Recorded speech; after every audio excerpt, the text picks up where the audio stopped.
The Great Divide Trail traverses the continental divide in the vast wilderness of the Canadian Rockies between Alberta and British Columbia. This is the video diary of our adventure.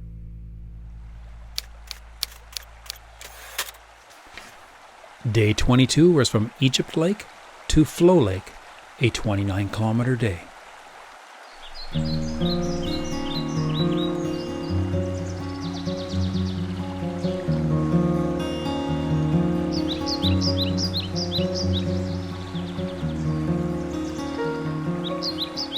Good morning. Wow. Yesterday was another 11.5-hour day. A short one based on our standards.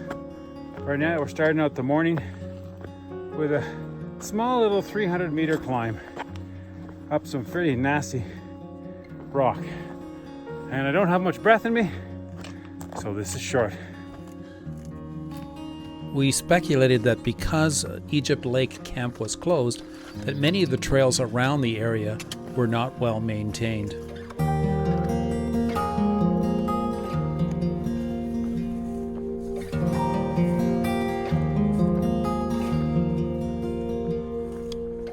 Eventually the trails opened up and leveled out as we approached Whistler Pass.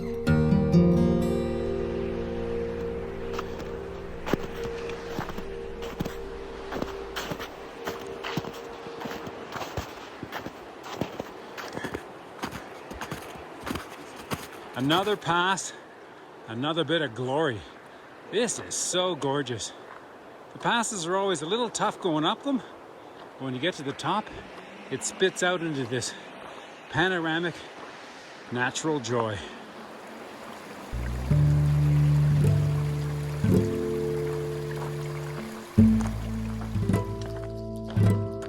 On the northern side of Whistler Pass was some of the best hiking we've had on this journey so far.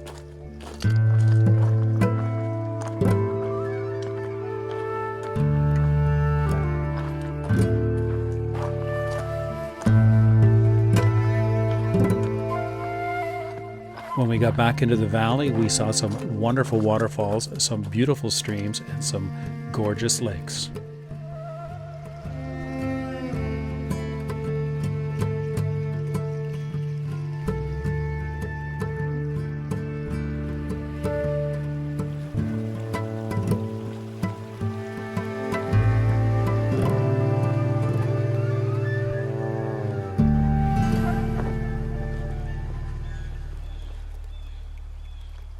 Right on the side of the pass was this mama grouse. She didn't seem too shy, she wasn't too concerned about us at all. We did look further and we discovered that she was with a whole bunch of chicks. We thought they were just so cute.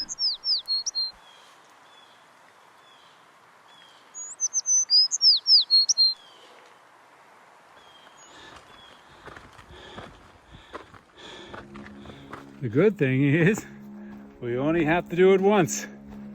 Man, it looks crazy. Anyway, Crush and I have this system. We go up several steps until one of us has a heart rate of around 160. Then we call it, we take a mini break, and then we continue after our heart rate gets down to a reasonable level. The strange part about reviewing the video is it didn't show how steep and dangerous the trails really were. I will give my compliments to the trail crew that made it certainly manageable.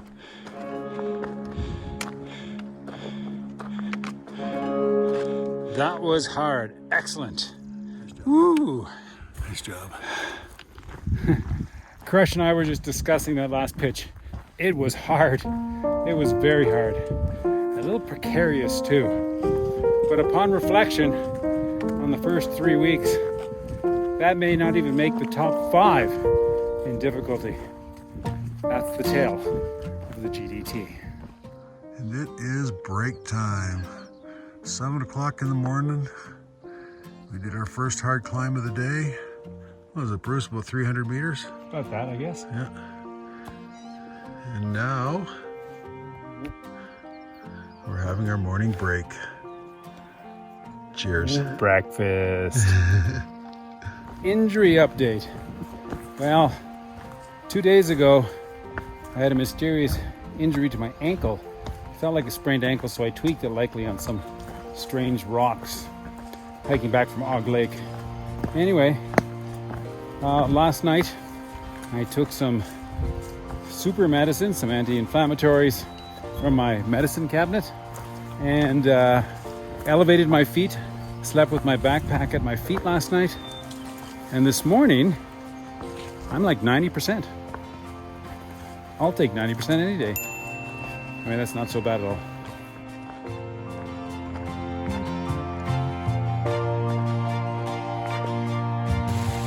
That is super cool.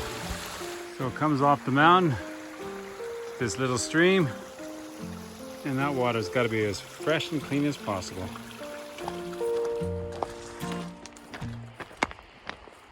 These are the last 2 meals I have in section C, and we got some fettuccine alfredo with chicken, or some kung pao with chicken.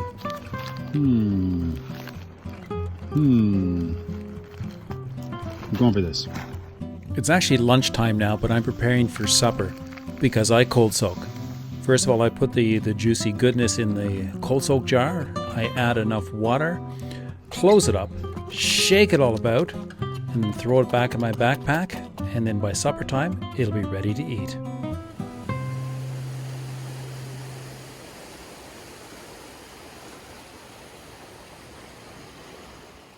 This is great.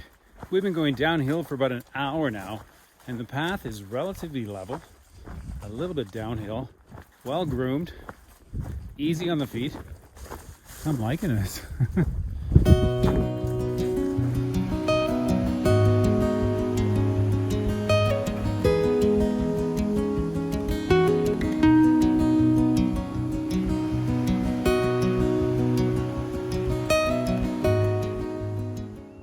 Flo Lake ascent, 600 meters or so. We came from way up there, wiggle, wiggle, wiggle, wiggle, wiggle, wiggle, to where we are now. We've hiked, I don't know, 8 kilometers or so from the road, and we're just following a river, maybe perhaps 50 meters, 100 meters above the river, following the edge of the forest. And it seems to be going on forever. Of course it's not, but when it's 4:30 and our tummy's saying it's supper time, it feels like that.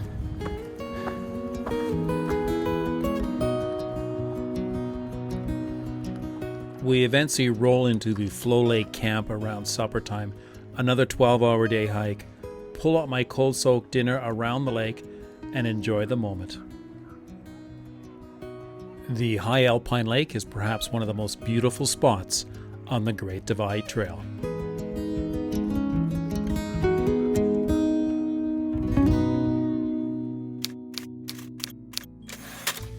Day 23 was from Flo Lake to Helmet Falls, a 28-kilometer day. Good morning. Wow. Yesterday was a killer day. The last 3 hours was this burnt out forest, heading up to get to Flo Lake. And then by the time we got here, it was another 12-hour day. Anyway, starting out pretty much up again. So I don't have much oxygen. So I'll let you go until the next time. We're on top of a plateau now. Approaching the top of another ridge. Once we get over that, it's downhill for a couple hours, hopefully. But I wanted to point out, today is the first day we're smelling smoke from the wildfires of central British Columbia. That's nasty. Not super bad, but enough to know that there is smoke around here. We're not too concerned either. We are hiking in the national parks pretty much over the next couple of weeks, which means the wardens will generally warn us if there's an issue of safety or concern. So that gives it a little bit of relief, comfort. It's gorgeous up here.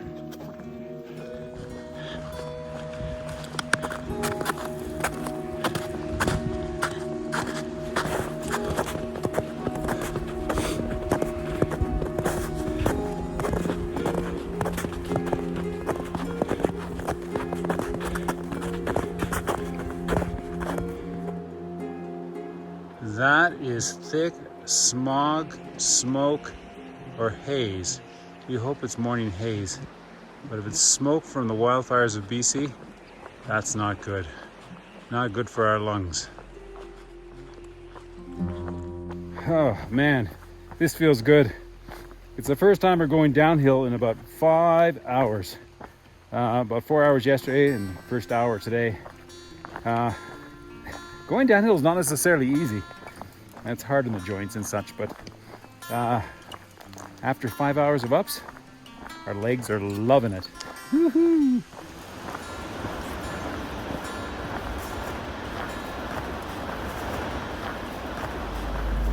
Strange thing about the Great Divide Trail, but some of the hardest looking things turn out to be easy, and some of the easiest looking things turn out to be hard. Wow, that was nerve-wracking. That one, I think that's the scariest thing I've done. I don't know why. Well, it's tilted and it wobbles. It's like you're going to get thrown off at any moment. It's unbelievable. I think my legs are still shaking a bit. A little side conversation about my footwear. Wow, it's been super comfortable. It's performed very well. But the question is, will it last all the way to Jasper? Unclear. I've already done some field repairs on them. They seem to be holding up good. So that's the big question. Not whether they're comfortable or they perform well, because they do. It's will they last another 2 weeks? Yikes. I have great respect for the trail crew of the Great Divide Trail. They do wonderful things with limited resources, but as we made the next ascent, we discovered a part that needed bushwhacking.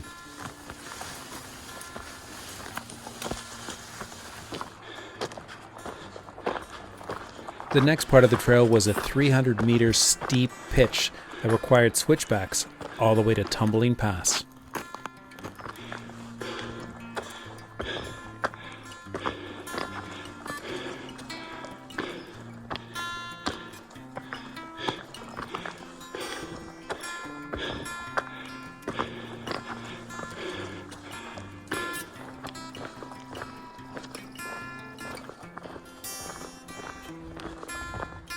This turned out to be one of the most beautiful passes we've ever experienced, so we took the opportunity to stop there and enjoy some lunch.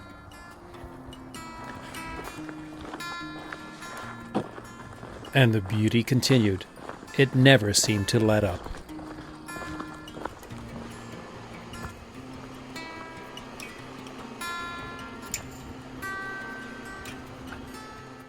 The trails on this part of the journey were generally well maintained, but on this part, you do not want to slip to your left.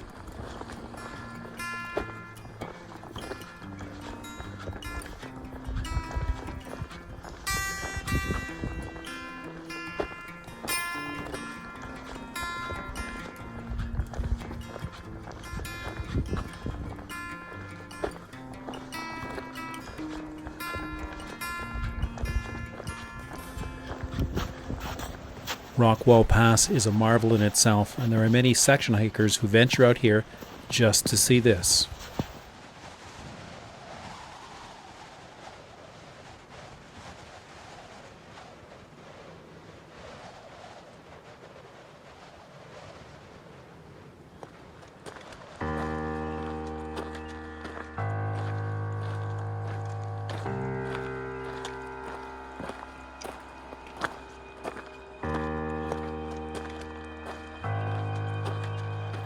Back to my shoes. I like them. They're comfortable. They work for me. I've had no foot problems. But I just had this second tear in the fabric.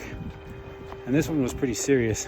Right on the inside, along the sole. I was able to pull out my sewing kit and fix it up. Seems to be holding well. I am concerned about future rips and tears. So now I'm thinking about shoe replacement strategy for section D and E. There's not a lot of stores up ahead of us.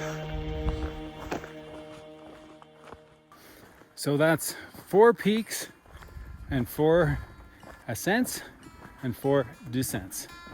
Numa Pass, Tumbling Pass, Rockwell Pass, Limestone Pass, from Flo Lake to Helmet Creek. So we're on the way down to the last one towards our campground, and that's a great day.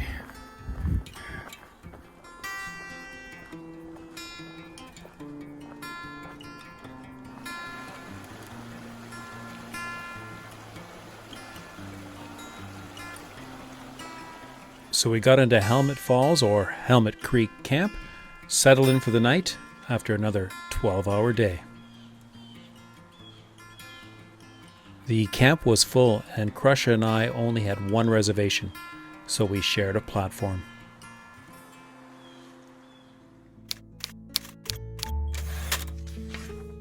Day 24 was from Helmet Falls to the town of Field, a 36-kilometer day. Good morning. Another typical old man start. It's around 6 o'clock. And why you haven't seen Mango on some of these videos is she has a different timetable than us. She starts out later, and she got in around 9:30 last night. So I haven't seen her in a couple days. But she's still with us. This is our last day before we get to Field, where we get a clean bed and a fresh shower. Oh, that's gonna be awesome. But here's the downside. We started this morning with a 400-meter climb, and then we have about a 37K walk today. Yikes. But there is a rainbow at the end of this. We do have that hotel room waiting for us. Woohoo! As we're ascending the pass, which we expect to take about 2 hours, I'm getting multiple spider facials. First thing in the morning, through the forest, I'm just covered with spider webs. Tad irritating, but that's one of the joys of the GDT.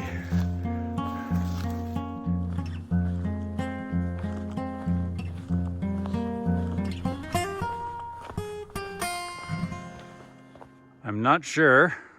Where do you think, Chris? I don't know, I'm looking right here. There's a few less branches that curl across, but no perfect way, that's for sure.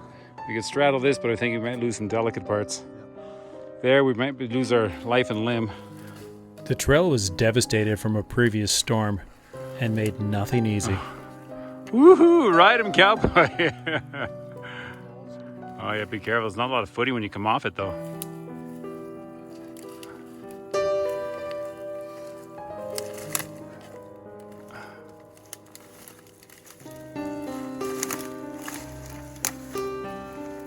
Okay, we just got past that, and now we have this. It doesn't look as bad, but there's no footing anywhere. Yikes. This is the path. Straight that way. Chris looks like he found a way through. Frig. This has been a wild trail. It seemed to go on all morning, just when you thought the trail was starting to open up. Just another example of the many trail obstructions on this leg of the journey. This is crazy. Gotta watch out Shira doesn't get done with that too as you climb over. After about 3 hard hours navigating through all the tree falls, the trail turned into wild bush. So essentially we were bushwhacking again. Last night while having dinner at Helmet Creek, I was musing with some of the folks around the table about how bland my ramen noodle was at lunch and wishing I had some spices to add. We opened an empty bare food locker and there it was, a brand new sealed container of Tabasco sauce. After lunch we had an easy, very nice walk down an old loggers road following a river. The old road eventually spit out into Otter Tail Trailhead, just at the junction of the main highway. We're at Otter Valley parking lot, I guess. It's noisy. Not exactly the typical nature walk you'd expect with the Great Divide Trail, but it's one of those little necessities we have to get through. We tried to hitchhike with no success, so we had to hike 5 kilometers on the main highway to the Truffle Pigs in Field, British Columbia. It turned out Mango was behind us about 3 hours, so when she got to the highway, she had great success hitchhiking, so she got to the Truffle Pigs about the same time we did. So now with the team back together, we were able to first clean up, and then we went to the restaurant to enjoy a delicious supper.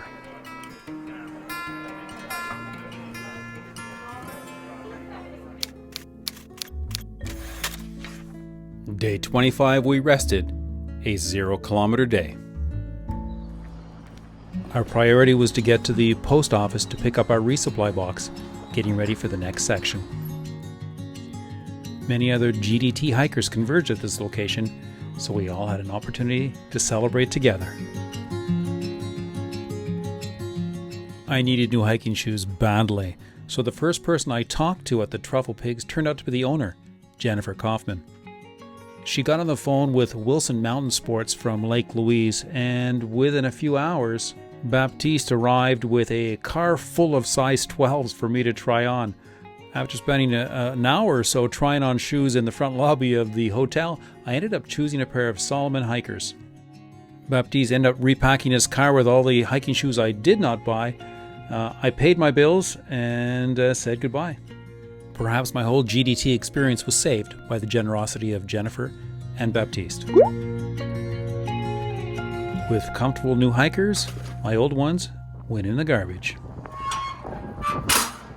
On the next episode of the Great Divide Trail Diaries.